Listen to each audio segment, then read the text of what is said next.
All right. What is up, everyone? Welcome to Tech Talks. If you're not familiar with Tech Talks, this is your first time, what have you, welcome. Tech Talk is a weekly stream from IK Multimedia where we kind of go over all IK products, different tips, tricks, techniques, what have you. Throughout this, we have a live Q&A, and at the end, we have a special giveaway. So speaking of the giveaway, what we're actually getting rid of to some lucky winner today is a copy of TS2 Deluxe, or Total Studio 2 Deluxe, rather. If you don't know what TS2 is, basically it's your full-on package of all IK stuff. You get a taste of literally everything, brings a bunch of stuff, all kinds of dynamic processors, time-based processors, synths. Actually, one of my favorite personal synths is actually in there is the J60 model from Syntronic. It's pretty dope, I'm not gonna lie. It is a really awesome synth. That's actually not something we're covering today. I mean, we'll be using a lot of stuff from it, but who knows? Maybe I'll do another video one day about sound design using Syntronic and all that kind of stuff. If you guys actually want something like that, hey, let me know in the comments and make something happen, So with that said, speaking of myself, hello, I'll be your host today. My name is Ariel, aka Andrumeda, like the galaxy, but drums, So today what we're going to be going over is some mixing techniques. And the project that we'll work on is actually a past release of mine called Interstellar. If you'd like to check out the full version, what's already been released, the link will be in the description, so that's definitely something you can go check out. But for now, you can actually hear what it is before mixing, though.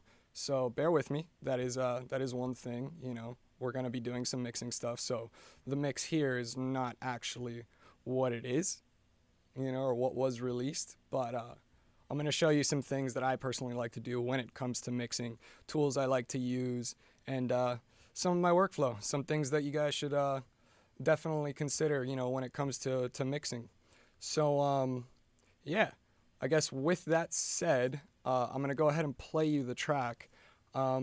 Forgive me because as it's playing, I'm going to go through and do one of the first steps of things that I personally like to do, also something that's kind of necessary in my opinion. It helps a lot on on saving on processing and a bunch of other stuff, but basically I'm going to go through and start removing silence as this is playing, and as you guys listen I'm going to go ahead and just get rid of this stuff. I guess also before I go into that, the one point I'll make here, because this is something that's super useful for you Ableton users out there, for any other DAW users, whether you use Logic, Pro Tools, who knows. I'm not sure if your DAW actually has this, I'm not sure if it has this function, but for Ableton users, this is super useful, at least when it comes to removing silence. This is something to consider, but make sure you turn it off after, and I'll explain why. But for now, this create fades and clip on clip edges. This is definitely something useful for what I'm about to do. I guess, yeah, with that said, I'm going to go ahead and play this for you. As I play it, I'm going to go through and remove that silence, and then we'll get right into the rest of the good stuff. Cool? Awesome. Enjoy.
Sweet deal, man. All right, so that's the song we'll be working on today.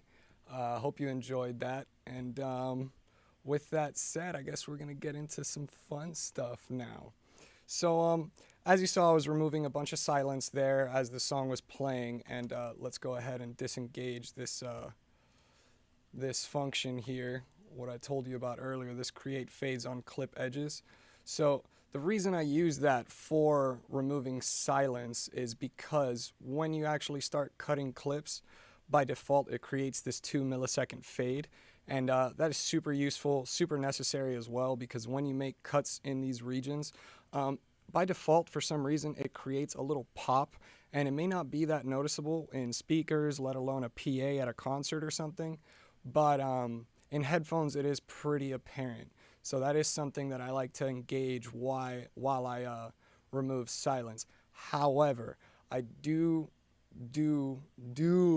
totally do say that we need to remove that when you're done. When you're done removing silence, definitely disengage that, because that, if you forget that that's on, when you start making other cuts, or if you start making other cuts, for example, let's actually go right in here and I'll show you what I mean. So if I went here, let me actually engage this one more time, right? If working with something like transient instruments like kicks and snares, things that have that major transient at the very beginning, if you make that cut, it's gonna do this thing where it's gonna create that fade, and then let's actually, I don't know why it did a crossfade, but let's actually just delete that. Now it created that 2 millisecond fade. Notice how it cuts already into the transient of the kick. We don't want that. It's gonna give the kick, it's gonna give this kick like a sweeping effect. Let me exaggerate it a bit so you could hear. Hold on. See, now your kick starts sweeping in. We don't want that. Kicks are supposed to be transient. Kicks are supposed to be punchy, in your face, tight, So yeah, make sure to disengage that, but cool little tip. Outside of that, now we'll start getting into the good stuff. So once I've already removed all the silence, saved on some processing, keeping all that low so we can keep a good workflow, Now we're going to start getting into some gain staging. So when it comes to gain staging, this is something that you do right at the beginning of your mix. Super important. Making sure all your levels are set, everything is working cohesively, and not fighting for, space in terms of amplitude, not frequency. But yeah, you want everything like working with each other, as we all should be, right? But so yeah, with that said, let's start getting into some gain staging. For personally, what I like to do when it comes to gain staging, I like to go to the loudest part of the song. You'll notice that I have all my markers throughout the song already set, so I kind of know, where I am or what section of the song I'm working on. Navigation is super necessary, or ease of navigation rather, in these sessions is super necessary. Organization especially is key. That is one thing that if you kind of, how do I put this? It's very easy to get lost when dealing with so many different elements. Like for example, this is obviously summed down to, I'm not gonna lie, this track was something upwards of like 70 plus tracks, but in here I have certain things that have been like summed up together, and we're here at 41 tracks, so 40 different things to keep track of at the same time. Very easy to get lost, so organization is definitely necessary, But regardless, so when it comes to the gain staging thing, I like to go to the loudest part of the song, set a loop. For those of you that don't know, keyboard shortcut is Command or Control L for Ableton users. Windows is Control if you're on Windows, Command obviously on Mac. So whatever, I like to set my loop at the loudest part of the song, and then basically from there go through and literally take every channel and turn it down. I mean completely down. Completely. Like eliminate it. Literally go to every little thing and turn it down. Reason for this is where we're going to start setting our levels. This is where we're going to slowly, one by one, start bringing each element up, and make sure that we're peaking somewheres around, minus 18, I'd say. When mixing, you want to make sure that you have plenty of headroom for your mastering engineer to play with. You know, mastering is where you're going to make things loud. Don't worry about it in the mix. You know, when mixing, you just want to make sure everything is balanced. Everything has its own room to breathe. You know, you don't want it. You don't want these elements fighting for space. You know, it's gonna ruin your mix. You know, I'll talk more about that, especially when we start talking about the kick and the sub bass. Those are two elements that are always fighting for frequency space, and when we get there, we'll definitely get into some of the nitty gritty for that. So when it comes to gain staging, again, take everything, literally everything, and turn it down. Okay. For the sake of time, I'm not gonna go through and do this, but I will show you a bit of an example. You know, so going through with these guys, with just these two groups here, okay, and go ahead and solo those. When playing this, let's see, remember we looped the loudest part of the song already. So what I like to do for gain staging is once we're here and it's playing, we'll start taking these elements, so like the kick right now, start bringing it up, cool, peaking at -18, right? Now that we're peaking there, we got that set, you know, and then we'll start bringing in the next element, you know, so the snare right now.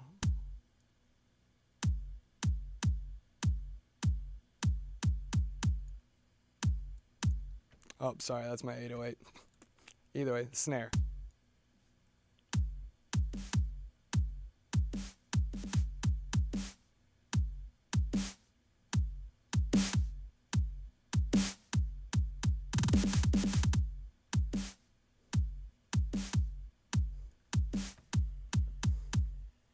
So this is another good point that I'm going to bring up too. Notice how like I turned it up, but then it was a little too loud. There's something called the Fletcher-Munson curves, or the equal loudness contours. This is definitely something everyone I recommend looking up, studying. This is something that's going to help you tremendously when it comes to your mix. You know, the Fletcher-Munson curves are basically where this is where frequency meets amplitude. You know, where is it that these frequencies actually reach this amplitude to match another one at a different frequency, you know? So it's definitely a cool subject. Another thing that really helps with this, it's a really good mixing technique that I personally enjoy, is mixing with pink noise. You know, this is something we can get into in another video if you guys want. If so, put it in the comments, let us know, and I'll gladly do a video. You know, we'll have somebody do it, let's do it, and show you. It's really interesting. But that helps a lot with the Fletcher-Munson curves, because pink noise has a slight curve to it. It's not like white noise where it's just, you know, a giant sausage of static. You know, everything is the same amplitude in terms of frequency all across the spectrum. Pink noise has a slight angle to it. You know, it's more tuned to the way humans actually hear, how our ears actually work. But with that said, no stress. So gain staging, this is pretty much what it is. You go through and you start turning up each individual element so they start working for space, you know. Again, in terms of amplitude, remember that. So, for example, let me just turn on all these subs. So for the drop sub, turn that on. You know, this is a good example. So we'll take the sub now. We'll start turning it up. Oh.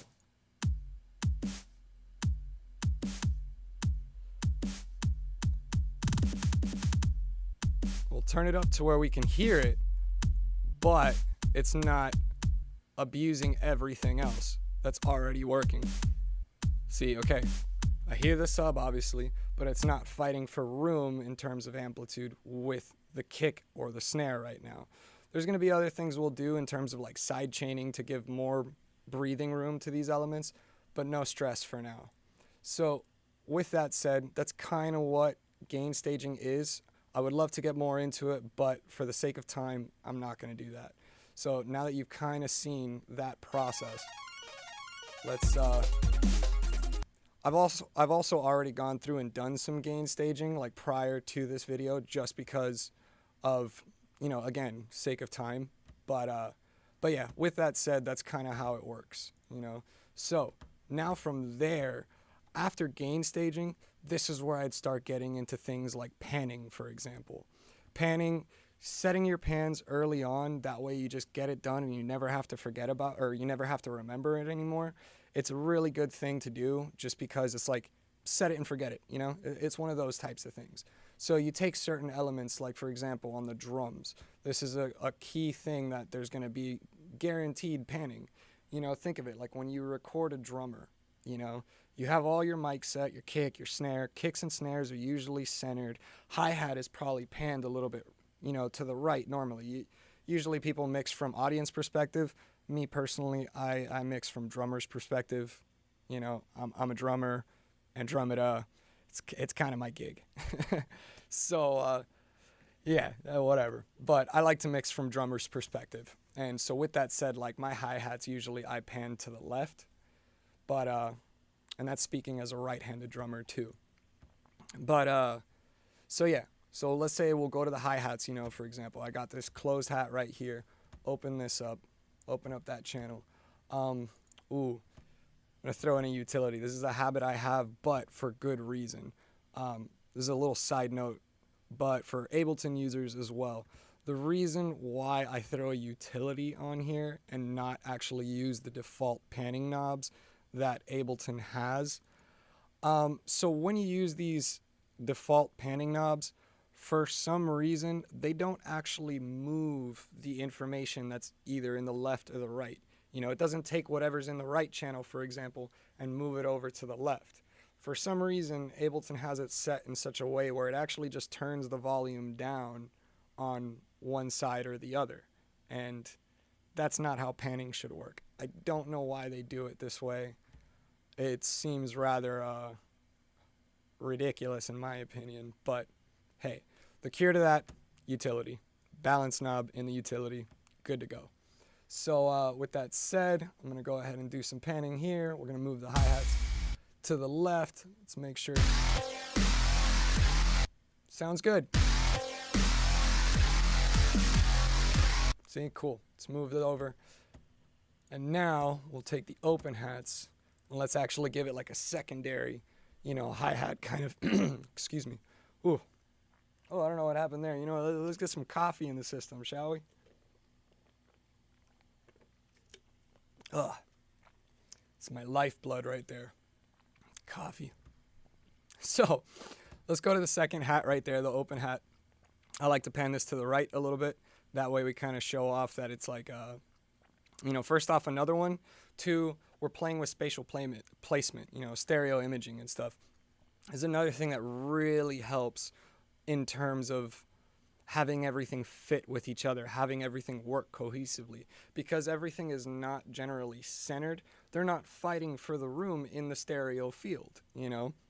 This allows other things to work through, you know, to cut through and be a lot more prominent in the mix.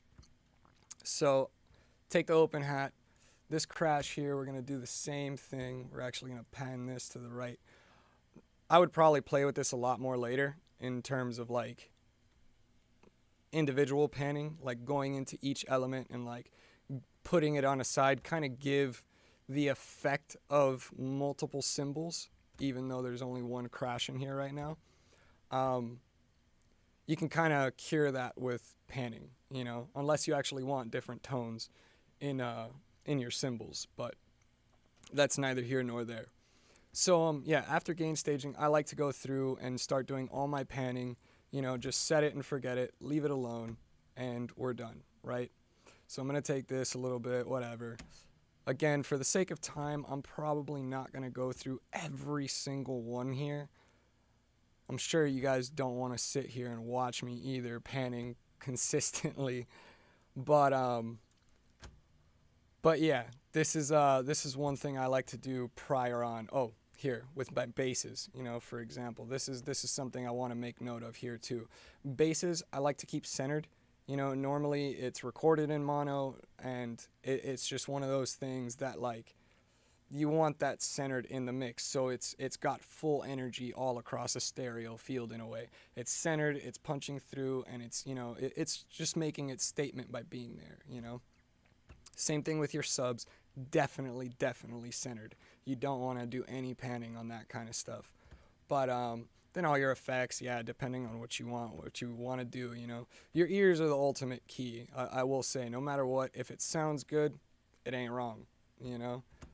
But so with that said, after my panning, this is where we start getting into the fun stuff.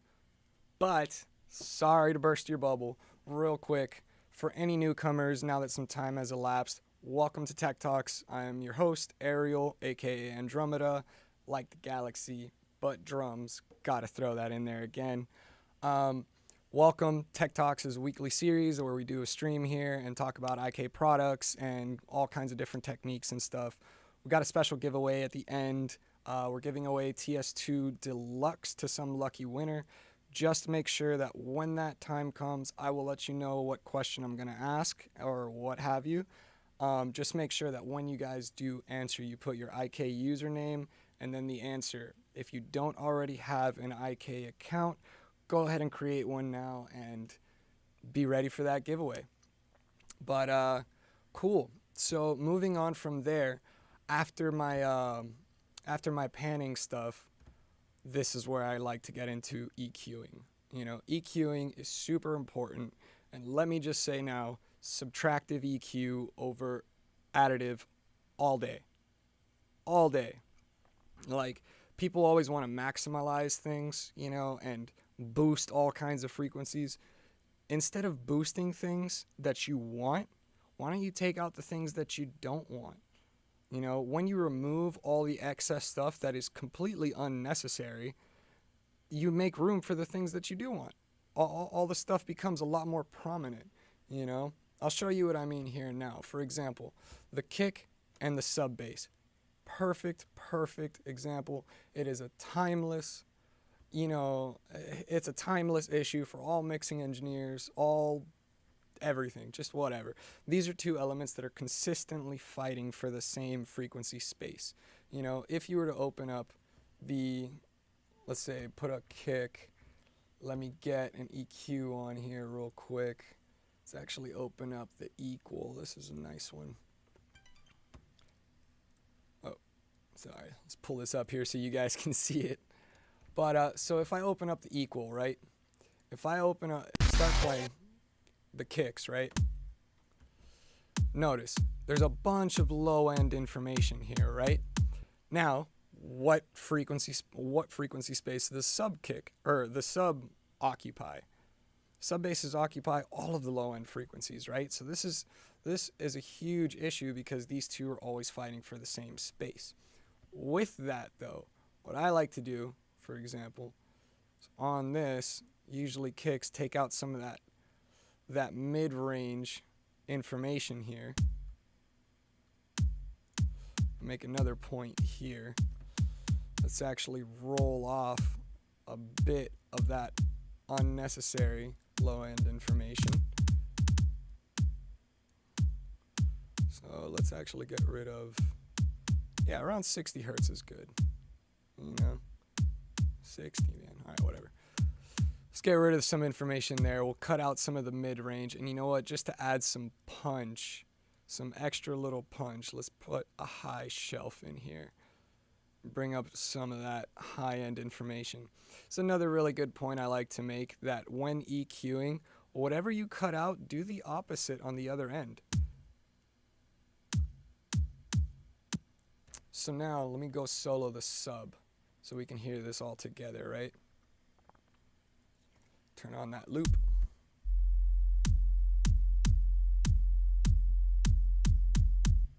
Cool. See, they're not really fighting for that much space. You still hear the sub clearly. The kick is coming through clearly. This is another thing, too, that I like to do, since on the sub, for example, we don't need all the high-end information that's in there. See, again, doing the opposite of what you just did somewhere else, you know. So with the kick, you know, we're going to be using a lot of that high-end information. You know, we need the low-end information from the sub here. So let's take away anything. Even though it seems like it's completely non-existent, there's still things there, you know. So we'll go ahead and get rid of all that, cut that out, make sure none of it is bothering what is coming from the kick, you know? Beautiful. Sounds intense, you know? So with that now, those are two elements that I personally like, you know, I like using as an example first because they're synonymous for this timeless battle that they have with each other, you know? So another thing, and notice as well that when it came to all this EQing, I'm not actually adding much of anything. I'm mostly cutting. Subtractive EQ is so important. You know, it really makes a huge difference. See, like for example, this respace here, right? Let's add it on to the kick now and the sub bass so we can listen to it clearly. So notice how just this guy alone, right? Here, let's actually.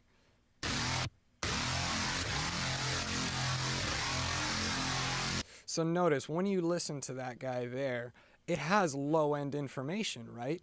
But all that sub energy is already coming from the sub bass. So we don't actually need that there. So what do? Let's go ahead, add another EQ in here, right? We'll take this, put in a high pass. Let's move that frequency down. And of course, remember, as I said earlier, always use your ears. You gotta listen, you know?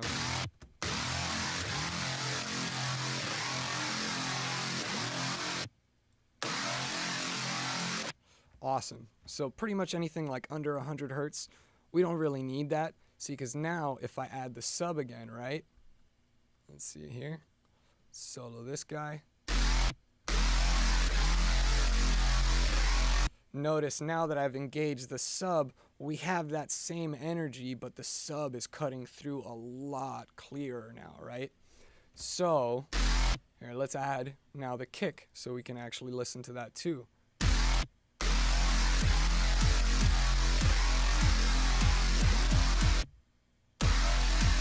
Yeah, buddy. Yeah, buddy.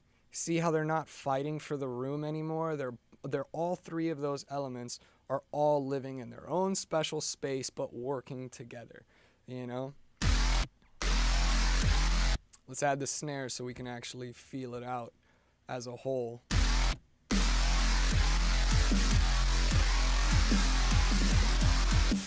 You see, now look, see the snare. That's a good one right there. You see, notice how when I added the snare, you hear how there's a slight bit of boominess in the snare, right? Here, look, if I play it. See, overlooking the frequency spectrum, notice how things around here at 100 hertz, they're actually fighting with that other low-end information that's already present. So what do? Let's cut it out.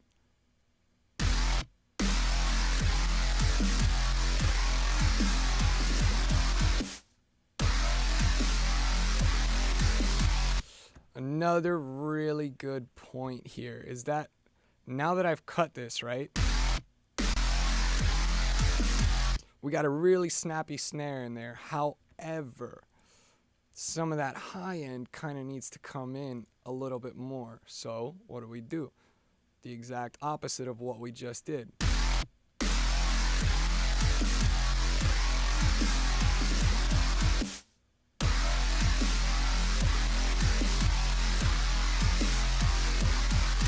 See, I also don't like how, like, you notice how it's sounding a little papery, if you will. I know that's not really a word, but it sounds very, a little too snappy, a little too airy, you know? It's almost like an old saying, it's going to the teeth, you know? It's so bright that it's going to the teeth, like you feel it in your teeth, you know?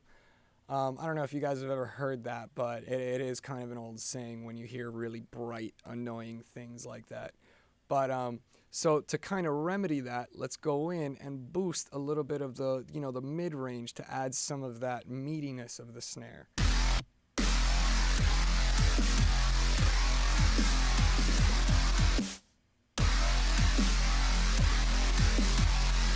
Much better. See, I had to bring down that low cut just to add a little bit more of the meatiness, but all this information that's over here we don't actually need. But cool. So with that, on to the next thing, right? Let's go ahead and unsolo all of these elements, because now we got to listen to how everything is working together in the actual mix. You know, let me make sure we got everything here. Got everything here. Cool, cool, cool, cool. Awesome.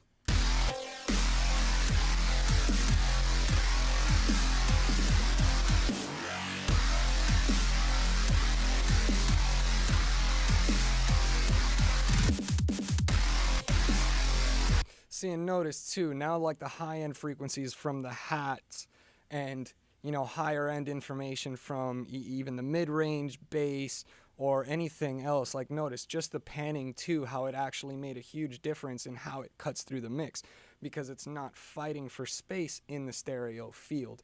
Huge thing to keep track of, huge thing to keep in mind. And yeah, with that said, I did notice I don't like how these hats, for example, the open hats, they're not coming through whatsoever. Why? It's probably because they're fighting for some space somewhere. So let's go in here, throw in another EQ, have a listen. Yeah,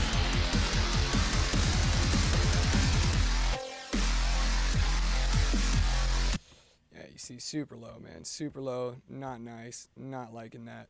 So let's add another high pass in here. Take this.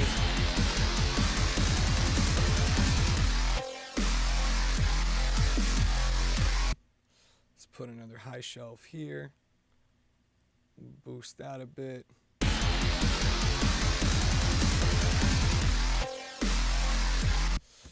You're just super low in general, aren't you?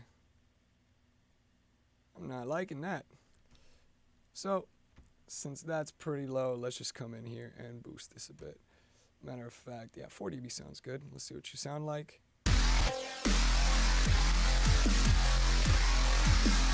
Yeah, much more gooder. Starting to cut through. Let's actually boost it by another 2 dB.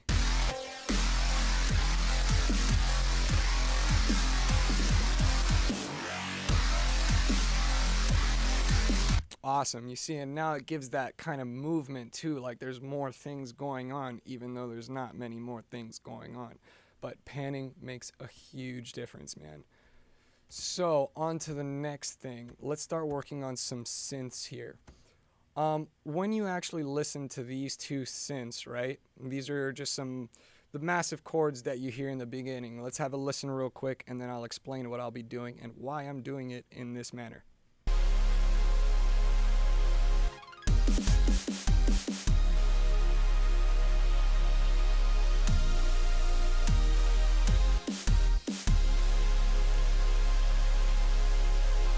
So listening to it, notice how, again, there are some bits of frequencies that are fighting for a lot of room there, not cutting through. However, when I solo these things, notice they're basically the same thing, right? It's just this one is just pitched an octave up to give that more grandiose feeling, like something just got bigger. You know, you're going through space. You're about to break through, the barrier that leads outside the galaxy and literally go interstellar. So we needed to make this feel huge, right? But when you listen to it,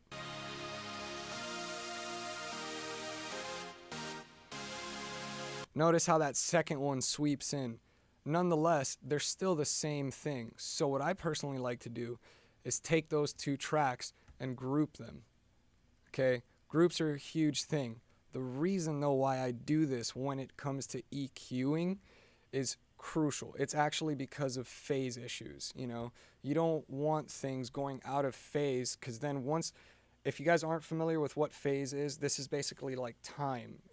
It's the time that things are not being processed, but where they are in time, like literally the placement. So if I was to open up these two tracks a little bit more, as a matter of fact, let's crack those guys open a bit, right?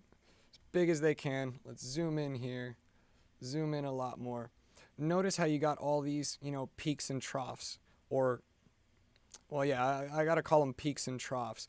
However, there's a certain thing called a cycle. It's a lot easier to see with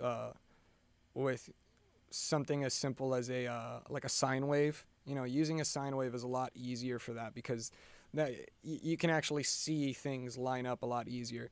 This is a little bit more difficult due to the fact that these things aren't a perfect sine wave, But yeah, you just want to make sure that these things are in line with each other. Now, the reason why I EQ them in a group. This is crucial because when EQing things differently, especially things that are already basically the same thing, you can introduce phase issues. You can start throwing things out of line, So what I personally like to do is group those things, take another EQ, throw it in there, and do exactly what I'm going to do for both of them, but together, So again here, if we listen, let's actually turn this off really quick so we can listen to it without the EQ, and then we'll listen to it with the EQ.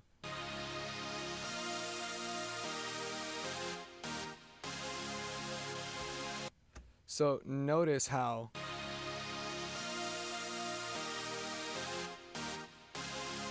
there is some, it's very faint, but it's there.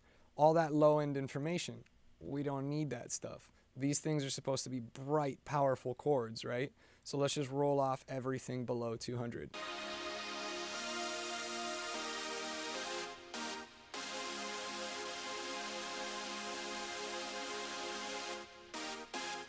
Take another high shelf because I kind of want to brighten these things up a little bit more. Awesome. So that just got a lot brighter. We just made room with all that low-end information that we totally don't need, right? Let's actually pull this up just a hair more. And then from there, let's listen to it in the actual mix.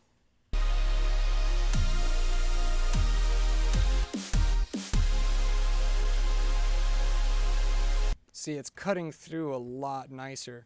However, in terms of amplitude, could probably stand to come up a little bit more.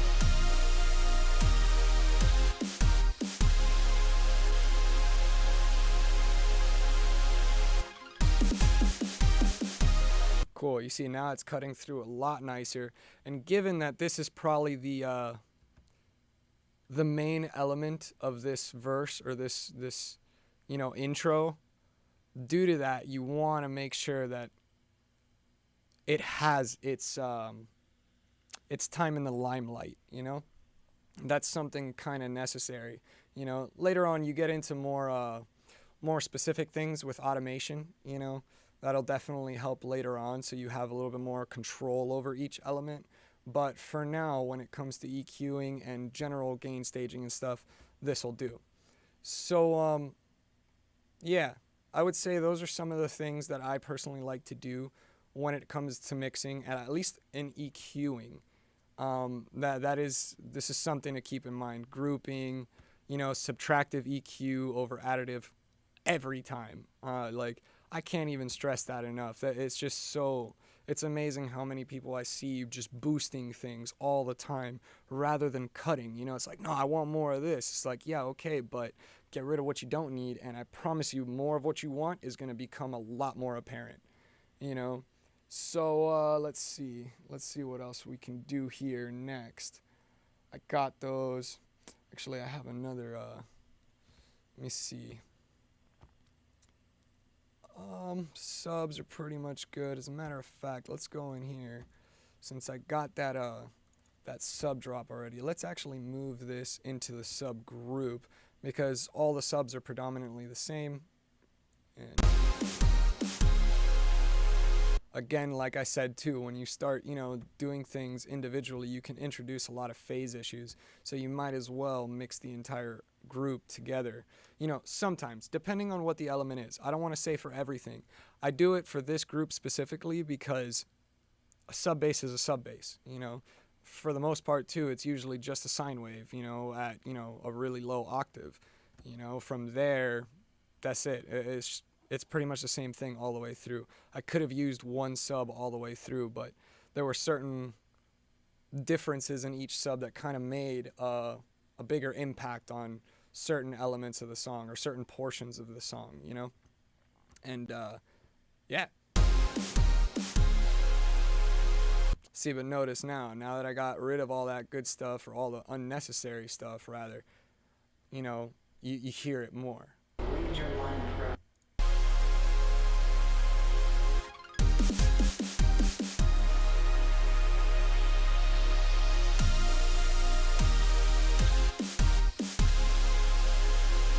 Beautiful, cutting through real nice, man. But okay, on to the next thing. Let's see. Let's talk some compression, man.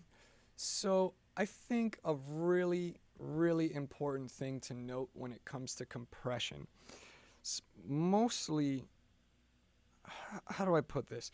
So compressors are not only overused, but I feel that they're not always used for the right reasons. Everyone throws compressors on things because they want, you know, like what do compressors do? Compressors make, in layman's terms, compressors make loud sounds softer and soft sounds louder. It's hence the term, compress, you know? It literally squeezes everything so it's kind of more level, if you will. Now, okay. Sorry, I don't know why that pop-up came up there. That was just crazy. My Dropbox is trying to tell me something. But, so nonetheless, when it comes to compression, you know, what are you doing? You're compressing the signal so everything sounds a lot more even. A great example would be this sweet Reese here, again, right? Solo this so we could take a good listen.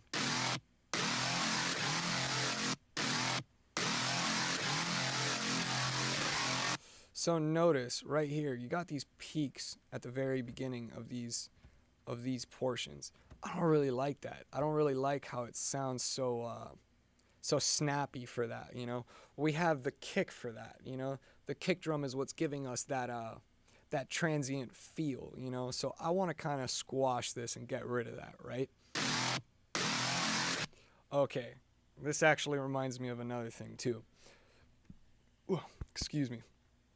When it comes to compression as well, a lot of people like to just pick a compressor for no apparent reason, but one of the reasons that there are so many different compressors is for color. A lot of people overlook the, you know, quote unquote color that certain compressors give certain elements. You know, so for this one, I'm going to go ahead and use the classic comp. This one actually has a really nice sound to it, I'm not going to lie. That's the thing with compression too. It's a little bit, it takes some training to really start hearing the differences between each compressor, let alone the actual effect that a compressor has on something.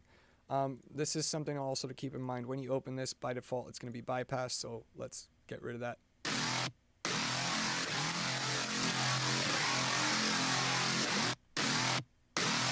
My bad. It was actually engaged.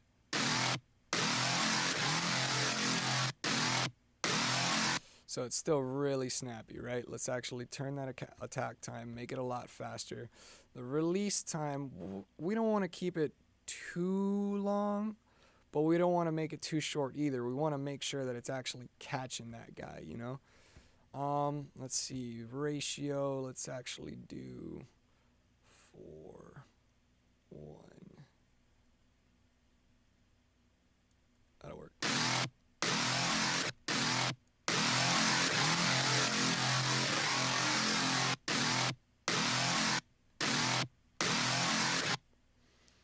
Sure, let's see stereo adjustment.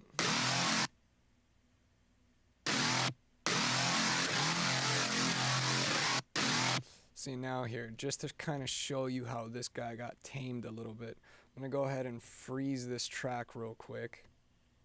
And then I'm going to flatten it right after so you can visually kind of see what happened with it. But this is something I personally like to use compressors for, is to kind of tame certain elements, right?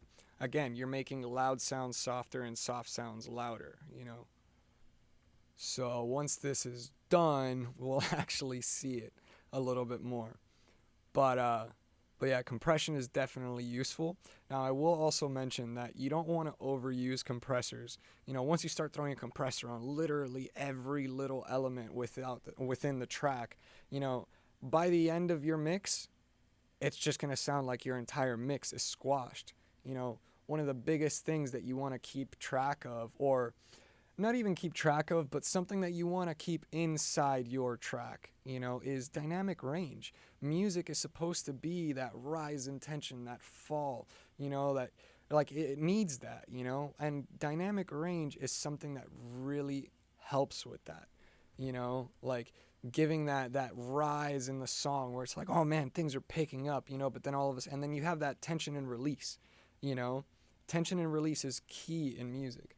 But okay, now that this is done, let's actually go ahead and flatten it. See, notice how this got actually squashed. Everything came up a little bit more, but it's still not enough. See, I'm not liking that. So you know what? We'll just add another compressor. Now that we've flattened it, we're gonna do the same thing again. Let's turn up that ratio a bit. Attack time. The release time, let's actually make it a little bit shorter. You know, let's turn down that sidechain high pass. Turn up the input just a hair. I don't want to do it that much. So if you want to know too, in order to reset a parameter in here, if you hold Command or Control if you're on Windows and just click, it'll reset it to its default position. So no matter where you go, Command, click, boom, reset. So let's turn up this input just a hair. Let's actually turn down the output just a hair so we're not blaring ourselves. Yeah, let's just turn up that ratio.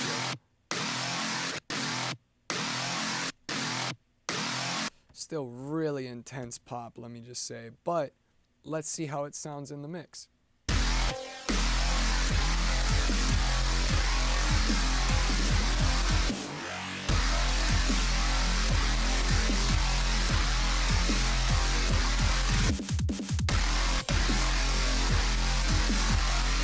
It actually doesn't sound half bad, you know that?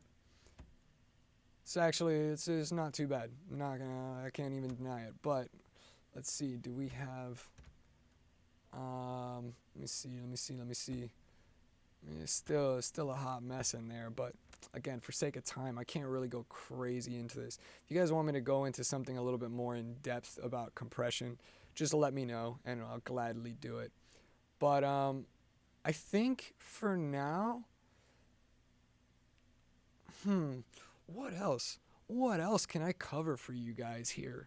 You know, I got my EQ, I got my compression, I got my gain staging, you know, like everything. We've pretty much gone over everything, you know.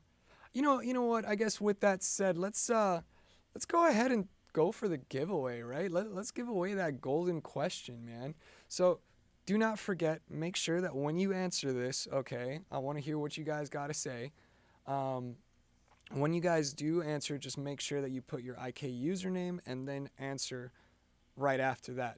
Make sure you also put it in the live chat. This isn't going to go for comments. You know, you got to make sure it's in the live chat. So for those of you that are tuned in, get ready to go. Okay. All right, damn. What should I ask you guys? Okay, you know what? When it comes to EQ and compression, okay, there is an old argument that the EQ should be before the compressor, or that the compressor should be before the EQ. Let me know what you guys think. Do you think it should actually be the EQ before the compressor, or the compressor before the EQ? I will say that there's no right answer to this. Again, there are no general rules to mixing. There are some fundamentals, you know, which I kind of went through and showed you, like gain staging. That's a fundamental. That's something that you absolutely should do for every mixdown you're going to do.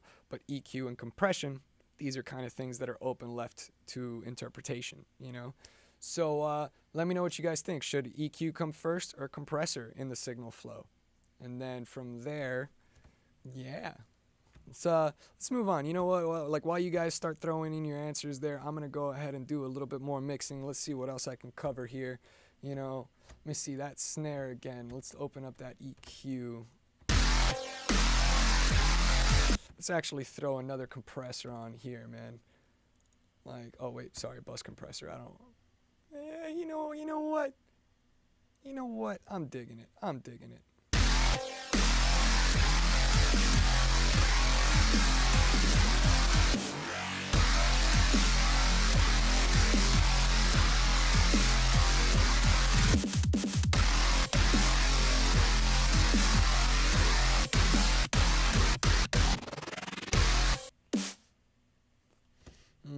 Let's turn up some of that makeup.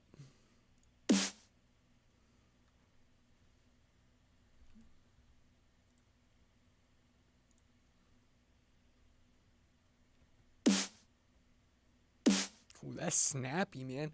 That is snappy. Let's hear you in the mix.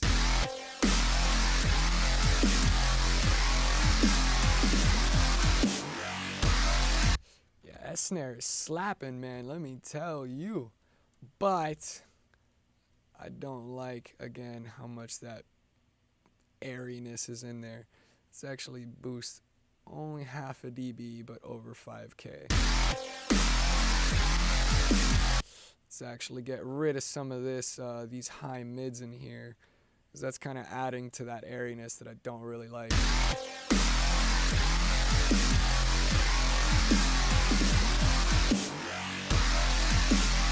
Yeah. See, now it's got that punch, but it's also got that oomph, you know, like it's got that high-end punch, but it's got that like kind of low-endish boom, if you will. I wouldn't really say it's a boom. It's not like an 808, you know, it's not like over here, for example. You know, and speaking of 808s, let's actually do a little something with that 808. So it's not like over here, you know. You got 808s, which are always all about the boom, man. That snare is coming in hot, though. We gotta turn that down a bit.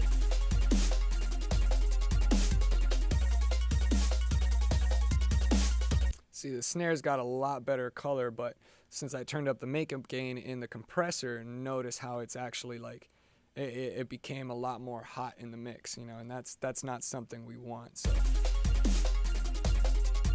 Like, everything is about balance when it comes to mixing. You don't want things to be all in your face, you know. You don't want one thing being so much louder than the other, you know. It's all about balance here. If you guys would like me to go into a way more detailed step-by-step mix kind of tutorial or stream or whatever, you know, let me know in the comments, and hey man, who knows, maybe we'll make it happen. But for now, I'm glad you guys are here. I'm glad you guys enjoyed this. If you did, let me know. Cool. And with that said, I think we're good here for now. Take it easy. Don't forget to check out my stuff, and thanks for watching.